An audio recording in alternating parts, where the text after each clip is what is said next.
Hi friends, நம்ம இன்றைக்கி வந்து பீட்ரூட் பச்சடி எப்படி பண்ணுறதுன்னு பார்க்க போகிறோம். அதுக்கு தேவையான இன்க்ரீடியன்ஸ் என்னென்னு பார்த்தரலாம்.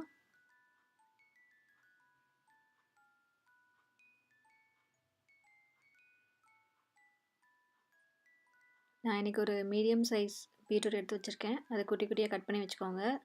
ஒரு மிக்ஸி ஜாரில் ஜீரகம், பச்சை மிளகா, ஜிஞ்சர், தேங்காய் இது எல்லாத்தையும் போட்டு அரைச்சி வச்சுக்கோங்க. பேஸ்ட் பண்ணி வச்சுக்கலாம். அப்புறம் தயிரையை வந்துட்டு 4 டேபிள் ஸ்பூன் தனியாக பீட் பண்ணி வச்சுக்கோங்க. ஒரு பாத்திரத்தில் வந்து தண்ணி நல்லா காய வச்சுட்டு பீட்ரூட் அதில் போட்டுக்கலாம். அது கொஞ்சம் நல்லா சாஃப்டாக வெந்து வர வரைக்கும் வெயிட் பண்ணுங்கள். நல்லா மூடி போட்டு குக் பண்ணிக்கோங்க.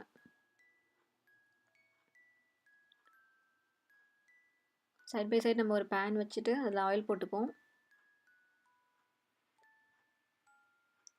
ஆயில் நல்லா சூடானதுக்கப்புறம் கடுகு போட்டு நல்லா பொரிச்சிடலாம்.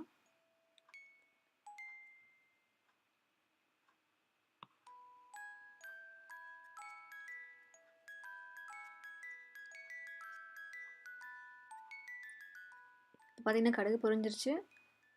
அது கூட வரமிளகாவும் கருவேப்பிலையும் போட்டு ஃப்ரை பண்ணிக்கலாம். அது தனியாக எடுத்து வச்சுக்கோங்க. இப்போ பார்த்திங்கன்னா நம்ம பீட்ரூட் வந்து வெந்துருச்சு. அது எக்ஸ்ட்ராவாக தண்ணி இருந்துச்சுன்னா அது வடிகட்டிக்கோங்க. இது கூட வந்துட்டு நம்ம அரைச்ச அந்த தேங்காய் ஜீரகம் பேஸ்ட்டை ஆட் பண்ணி கொஞ்சம் நல்லா கலக்கி விட்டுக்கலாம்.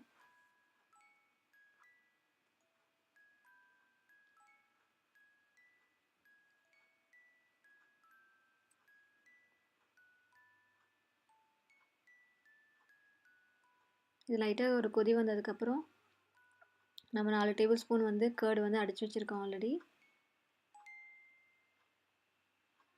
அதையும் சேர்த்துப்போம்.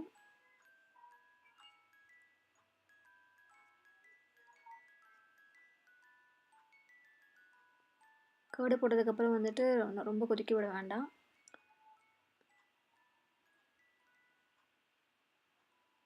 லைட்டாக கலக்கி விட்டுட்டு அப்புறம் வந்து அந்த தாளிச்சதையும் வந்துட்டு அதில் போட்டு கலக்கி விட்டு இறக்கிடலாம். அவ்வளோதான்.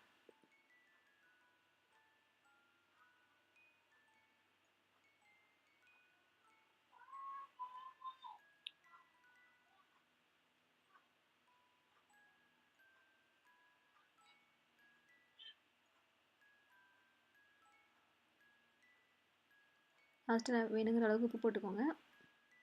இப்போ பார்த்திங்கன்னா நம்மளோட பீட்ரூட் பச்சடி வந்து ரெடி ஆகிடுச்சு. தேங்க்யூ.